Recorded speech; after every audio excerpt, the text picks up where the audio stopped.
کتاب اتاری ہو۔ اس حوالے سے مسلمان، عیسائیت اور یہودیت یہ تین الہامی مذاہب ہیں، جبکہ ہندو مت مذہب نہیں ہے، یہ چند اعتقادات کا مجموعہ ہے۔ اس کو آپ ایک سوشل سسٹم کہہ سکتے ہیں، ایک طرز زندگی کہہ سکتے ہیں، مذاہب میں شمار نہیں کیا جا سکتا ہندو دھرم۔ اس لیے اسلام کو مذہب کہا جاتا ہے، ہندو کو دھرم کہا جاتا ہے۔ بہرحال اسلام کی بات ہو رہی تھی، ہندو تو ایک دھرم صرف عبادات کا مجموعہ ہے، مگر یاد رکھیے اسلام محض چند عبادات کا مجموعہ نہیں ہے، یہ مکمل ضابطہ حیات ہے۔ لہٰذا اگر اس ضابطہ حیات کو مسلمانوں نے اپنانا ہے انفرادی طور پر اور اجتماعی طور پر، تو یہ کب ممکن ہوگا؟ جب مسلمانوں کا اپنا الگ وطن ہوگا۔ میں مثال دیتا ہوں آپ کو، مثلا اسلام کا نظام زکوٰۃ ہے، تو اس میں کیا ہے کہ زکوٰۃ حکومت اکٹھی کرے گی اور جہاں ضروری ہوگا خرچ کرے گی۔ اب دیکھیے غیر مسلم ریاست میں تو یہ ممکن ہی نہیں ہے۔ لہٰذا اگر اسلام کے اصولوں کو ہم نے اپنانا ہے اور دنیا کے سامنے اسلامی کا صحیح نقشہ پیش کرنا ہے، تو اس کا بنیادی تقاضا ہے کہ اسلامی ریاست قائم کی جائے۔ آپ دیکھیے اگر ہم نبی پاک صلی اللہ علیہ وآلہ وسلم کے دور کا مطالعہ کریں تو جب آپ مکہ میں تھے، نبی تو تھے لیکن اسلام کی عملی شکل سامنے نہیں آئی تھی، مگر ہجرت مدینہ کے بعد آپ نے مدینہ میں ایک اسلامی ریاست قائم کی اور پھر اس ریاست کے ذریعے ایک اسلامی معاشرے کا وجود ہمارے سامنے آتا ہے۔ تو کچھ ایسے ہی مسائل برِ صغیر پاک و ہند کے بھی تھے۔ یہاں مسلمانوں کی تہذیب، ثقافت کو، جان کو، عزت کو، مال کو خطرہ تھا، اور اس کا ایک ہی حل تھا کہ مسلمانوں کا الگ جداگانہ وطن بنا دیا جائے۔ تو میں نے ایک اجمالی جائزہ لیا، یہ وہ وجوہات تھیں جن کی بنیاد پر پاکستان کا بنانا ناگزیر ہو گیا، اور ہمارے اسلاف نے جب فیصلہ کیا کہ مسلمانوں کا الگ وطن ہونا چاہیے 23 مارچ 1940 کو، تو پھر اس کے بعد 7 سال کی قلیل جدوجہد میں دنیا کے نقشے پر سب سے بڑی اسلامی ریاست کا ظہور ہوا۔ یہ تو عزیز طلبہ ایک ہم نے اجمالی جائزہ لیا۔ اب آپ کی کتاب کا اگر ہم صفحہ نمبر 13 کا مطالعہ کریں تو اس میں 6 محرکات یا وجوہات بیان کی گئی ہیں۔ میں نے ایک وجہ کا اضافہ کر کے اس کو 7 کر دیا۔ تو صفحہ نمبر 13 میں پہلی وجہ کیا بتائی گئی؟ فرقہ وارانہ فسادات۔ فرقہ کہتے ہیں نسل قبیلے کو۔ ابھی آپ سے میں نے عرض کی کہ مسلمان ہندو دو بڑے معاشرے تھے، تو شدت پسند ہندو انتہا پسند تنظیمیں موجود تھیں۔ برِ صغیر پاک و ہند میں نام لکھے، ہندو سبھا ایک تنظیم تھی، آریہ سماج ایک تنظیم تھی، شودی تھی، سنگٹن تھا، اور ایسے بے شمار تنظیمیں تھیں۔ ان انتہا پسند تنظیموں کا مقصد کیا تھا کہ ہندوستان میں ہندو ہی غالب رہیں، بلکہ صرف ہندو ہی موجود رہیں، اور ہندو کے علاوہ باقی اقوام کو دوغلا پھسلا کر، دھمکی دے کر، لالچ دے کر، ترغیب دے کر ہندو بنا لیا جائے، اور اگر دیگر اقوام ہندو نہیں ہوتی تو پھر ان کو ہندوستان سے بزور طاقت نکال دیا جائے۔ وہ سمجھتے تھے صرف ہندو پاک ہیں، باقی قومیں ناپاک ہیں، لہذا ہندوستان پہ صرف ہندوؤں کا حق ہے۔ عزیز طلبہ یہ بھی ذہن میں رکھیں، اسلام اور ہندو مت کا اگر میں مقابلہ کروں تو دیکھیے اسلام میں 2 بنیادی اعتقادات ہیں جو ان 2 بنیادی چیزوں پہ یقین رکھے مسلمان ہے۔ مسلمان کا یقین ہے کہ اللہ تعالیٰ کی ذات ایک واحد برتر ہے، اور دوسری بات نبی پاک مصطفیٰ صلی اللہ علیہ وآلہ وسلم اللہ کے آخری نبی ہیں۔ جو ان 2 چیزوں پر یقین رکھتا ہو، لا الہ الا اللہ محمد رسول اللہ، تو مسلمان ہے۔ یہ 2 بنیادی اعتقادات ہیں۔ ایسے ہی ہندو دھرم میں بھی 2 بنیادی عقائد ہیں، دھرتی ماتا اور گاؤں ماتا۔ دھرتی ماتا یعنی ہندو سمجھتے ہیں دھرتی زمین ماں کا درجہ رکھتی ہے، اس طرح سے اپنی زمین سے عقیدت محبت کا اظہار کرتے ہیں ہندو۔ اور دوسرا گاؤں ماتا، وہ گائے کو بھی ماں کا درجہ دیتے ہیں۔ لہٰذا ہندو سمجھتے تھے ہندوستان ہندوؤں کی زمین ہے، دھرتی ماتا ہے، اور یہ پاک کب ہوگی؟ جب صرف ہندو ہوں گے، باقیوں کو یہاں سے نکال دیا جائے۔ اس کے لیے تحریکیں چلی، اس تحریک نے بہت سے اقدامات اعلانیہ بھی کیے اور بہت سے اقدامات خفیہ طور پہ بھی کیے، اور بڑے منظم انداز میں مسلمانوں کو قتل عام کرایا گیا، مسلمانوں پہ تشدد کیا گیا، مار کٹائی کی گئی، زخمی کیے گئے، لاپتہ کیے گئے، قتل عام کیا گیا، مسلمانوں کی جانوں کو لوٹا گیا، مالوں کو لوٹا گیا، عزتوں کو لوٹا گیا۔ مقصد کیا تھا؟ مسلمانوں پر اس قدر دباؤ ڈالا جائے کہ یا تو وہ ہندو ہو جائے یا ہندوستان چھوڑ دیں۔ اب ایسی صورتحال میں مسلمانوں کے پاس کوئی اور ذریعہ نہیں تھا اپنے حقوق کے تحفظ کا، سوائے اس کے کہ اپنے لیے الگ وطن کا مطالبہ کرتے۔ ہندو، میں نے بھی آپ سے عرض کی، ہندو سمجھتے تھے کہ ہندو صرف ہندوؤں کا ملک ہے، رام راج، کہ ہندوستان میں صرف رام راج ہونا چاہیے، اس کے لیے جو کچھ بھی کیا جائے، تشدد کیا جائے، درست کیا جائے، غلط کیا جائے، دباؤ دیا جائے، دھمکی کی جائے، قتل کیا جائے، رام راج کے لیے وہ سب کچھ کرنے کو تیار تھے، اور اس کا مطلب سیدھا سیدھا مسلمانوں کے لیے موت کا پیغام تھا۔ پھر انہوں نے ایک اور بات کی کہ اردو کی بجائے ہندی رسم الخط، جس کو دیوناگری کہتے ہیں، اس کو نافذ کیا جائے اور طاقت کے زور پہ نافذ کیا جائے۔ لہذا مسلمانوں کو اپنی جان، مال، عزت، اپنی زبان، اپنی تہذیب بچانے کے لیے ضروری تھا کہ وہ ایک الگ وطن کا مطالبہ کرتے۔ متحدہ ہندوستان میں، بر صغیر پاک و ہند میں مسلمانوں کے لیے ممکن نہیں تھا کہ وہ اسلام کے مطابق زندگی گزارتے۔ تو یہ بنیادی وجہ تھی فرقہ وارانہ فسادات جو ہندوؤں کی طرف سے کیے گئے، اور اس میں انہوں نے سکھوں کو ساتھ ملا لیا، سو مسلمانوں کے لیے کوئی دوسرا راستہ نہیں بچا۔ دوسری وجہ معاشرتی حالات۔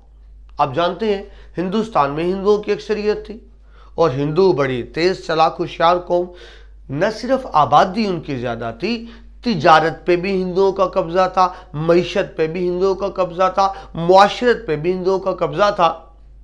1857 کی جنگ آزادی کے بعد، جنگ آزادی مسلمان ہندوؤں نے مل کے لڑی تھی انگریزوں کے خلاف، لیکن بعد میں ہندوؤں نے صلح کر لی، انگریز ہندو بھائی بھائی بن گئے، اور سارا بدلہ انتقام لیا گیا مسلمانوں سے۔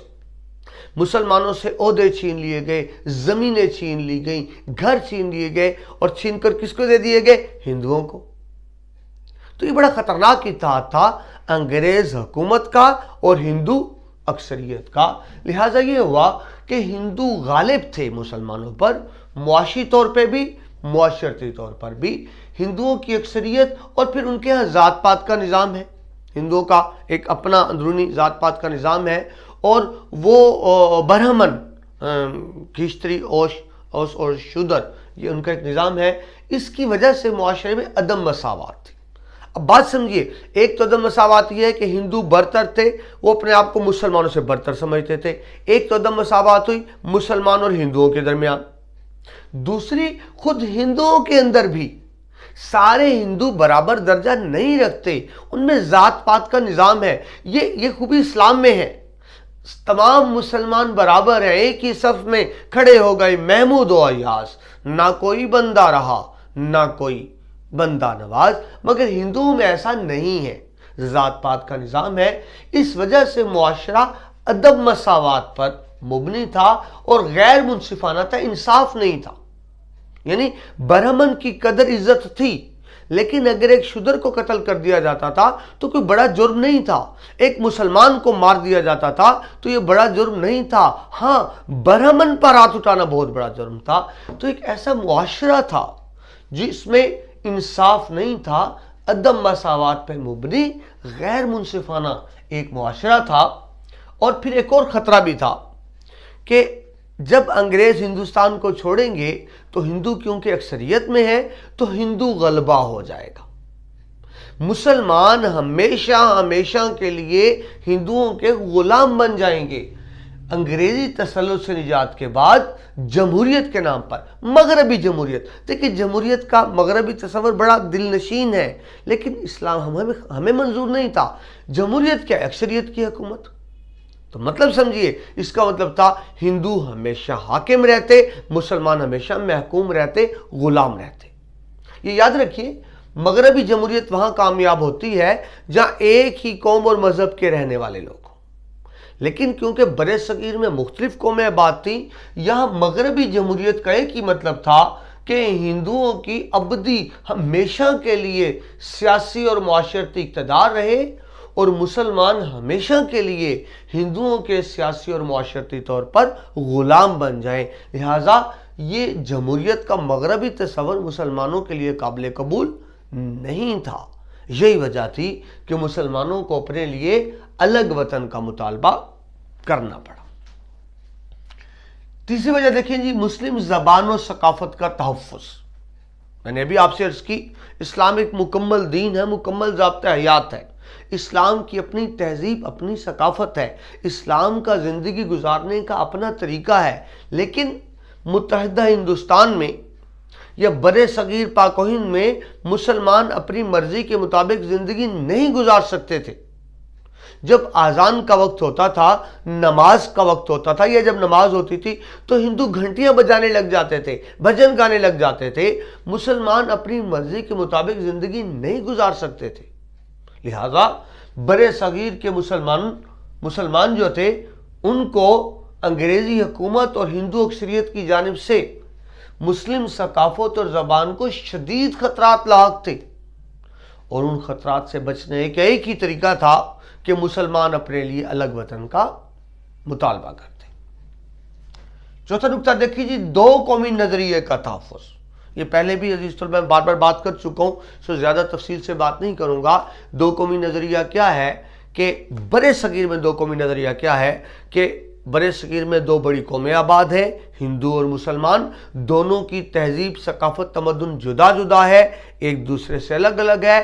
دونوں کی بہتری اسی میں ہے کہ الگ وطن بنا دیا جائے دونوں قوموں کا، جہاں دونوں اچھے ہمسایوں کی طرح رہیں۔ یہ ہے برے صغیر پاک و ہند میں دو قومی نظریہ۔ لیکن اگر آپ اس کا تاریخی پس منظر دیکھیں تو میں ہمیشہ طلباء سے کہا کرتا ہوں کہ دو قومی نظریے کا وجود کب ہوا؟ دو قومی نظریے کا وجود اسی دن ہو گیا تھا جب اللہ کے حکم پر شیطان ابلیس نے آدم کو سجدہ کرنے سے انکار کر دیا تھا۔ تو عزیز طلباء، اسی دن دو قومی نظریہ وجود میں آ گیا تھا۔ ابلیس کے انکار سے پہلے تو سب اللہ کو ماننے والے تھے، یعنی حزب اللہ، اللہ کی جماعت تھے۔ لیکن ابلیس کے انکار سے کیا ہوا؟ دو گروپ الگ الگ بن گئے، حزب اللہ اور حزب مخالف، اللہ کو ماننے والے، اللہ کو نہ ماننے والے۔ تو وہ دو قومی نظریے کی ابتدا تھی۔ مگر برے صغیر میں دو قومی نظریہ کیا تھا کہ ہندو اور مسلمان دو الگ الگ قومیں ہیں، دونوں کی بہتری اسی میں ہے کہ الگ وطن بنایا جائے۔ دو قومی نظریہ وہ وجہ بنا قیام پاکستان کی۔ یہی وجہ ہے کہ ذہن میں رکھیے، اس دو قومی نظریے کی بنیاد پر پاکستان بنا۔ پاکستان دنیا کی پہلی نظریاتی مملکت ہے جو کسی نظریے کی بنیاد پر وجود میں آئی۔ اس سے پہلے آج تک دنیا میں کوئی بھی ملک نظریے کی بنیاد پر نہیں بنا تھا۔ ہاں، پاکستان کے بعد ایک اور ملک بنا ہے، اسرائیل، یہودی نظریے کی بنیاد پر۔ تو یہ دنیا میں دو ہی ملک ہیں جو نظریے کی بنیاد پر ہیں۔ بقول شاعر، پاکستان نظریہ بھی، پاکستان یقین بھی ہے، پاکستان عقیدہ بھی، پاکستان زمین بھی ہے۔ یہ وہ نظریہ ہے جو یقین میں تبدیل ہوا، یہ وہ عقیدہ ہے جو دنیا کے نقشے پر ایک عظیم ملک کی شکل میں ابھرا۔ تو نکتہ کیا ہے جی؟ اسلام ایک مکمل ضابطۂ حیات ہونے کے حوالے سے اسلام کا اپنا مکمل سیاسی نظام ہے، معاشی نظام ہے، معاشرتی نظام ہے۔ لہذا مسلمانوں کے جداگانہ تشخص یعنی آئیڈینٹی کی حفاظت کے لیے اور اسلام کے مکمل عملی نفاذ کے لیے اسلامی ریاست کا قیام ناگزیر ہے، یعنی ضروری ہے۔ ایک آزاد اسلامی ریاست قائم کیے بغیر ہم اسلام کے اصولوں کو زندگی میں برت نہیں سکتے۔ اگلا نکتہ دیکھیں جی، کانگریسی وزارتیں۔ انگریزوں نے جو آخری ایکٹ دی 1935 کا ایکٹ نافذ ہوا انڈیا میں، انڈیا ایکٹ 1935، جو پاکستان کا پہلا آئین بھی رہا 9 سال تک۔ اس کے مطابق 1937 میں الیکشن ہوئے۔ یہ وقت تھی جب مسلم لیگ متحد نہیں تھی، تو کانگریس جیت گئی 6 صوبوں میں۔ تو 6 صوبوں میں کانگریس کی حکومت بنی اور بعد میں 2 اور صوبوں میں بھی انہوں نے بنا لی۔ تو 2 سال تک 1937 سے 1939 تک بر صغیر میں کانگریسی وزارتیں بنی، یعنی ہندوؤں نے، کانگریس نے حکومت بنا لی۔ یہ مسلمانوں پہ بہت مشکل وقت تھا۔ جب انگریزوں کو کہتے ہیں کسی کی حقیقت کا کب پتہ چلتا ہے؟ جب اس کو طاقت اور اقتدار ملتا ہے۔ جب ہندوؤں کو طاقت اور اقتدار ملا تو ان کا گھنونا چہرہ سامنے آ گیا، بے نقاب ہو گیا۔ وہ ہندو جو کہا کرتے تھے ہندو مسلم بھائی بھائی، جب ان کو حکومت ملی تو وہ بھائی والا روپ ختم ہو گیا۔ اب مسلمانوں کو بزور ہندو بنانے کی عملی کوشش شروع ہو گئی۔ گاندھی کی مورتی رکھی جاتی تھی، مسلمانوں کو مجبور کیا جاتا تھا کہ اس کے آگے جھکیں، اس کو سجدہ کریں، ورنہ ان کو تعلیمی اداروں سے نکال دیا جاتا تھا۔ ہندوؤں کا ایک ترانہ بندے ماترم گایا جاتا تھا اس وقت بھی، اس میں سیدھی سیدھی مسلمانوں کو گالیاں دی جاتی تھیں، لیکن مسلمان طلباء کے لیے ضروری تھا کہ اس ترانے کو گائیں۔ اس طرح نقصان کیا ہوا؟ مسلمانوں کا جینا اجیرن ہوا، لیکن عزیز طلباء اس کا فائدہ بھی ہوا۔ فائدہ کیا ہوا؟ ہندوؤں کا اصل چہرہ سامنے آ گیا۔ وہ مسلمان جو ہندوؤں کو اپنا بھائی سمجھتے تھے، مخلص سمجھتے تھے، ان کو پتہ چل گیا کہ کانگریس صرف ہندوؤں کے مفاد کے لیے کام کرے گی۔ کانگریس کا دعویٰ کیا تھا کہ وہ ہندو مسلمان سکھ سب کی ترجمانی کرتے ہیں، لیکن دراصل وہ صرف ہندوؤں کے مفاد کے لیے کام کر رہی تھی۔ نتیجہ یہ ہوا کہ اس الیکشن کے بعد جب دوبارہ الیکشن ہوئے 1945-46 میں، تو اب مسلم لیگ کانگریس کے فریب میں نہ آئی اور مسلم لیگ بھاری اکثریت سے کامیاب ہو گئی، جس کے نتیجے میں پاکستان بنا۔ اگر 1937 سے 39 تک کانگریس کو وزارتیں نہ ملتی تو شاید اب بھی مسلمان ہندوؤں کے فریب میں رہتے۔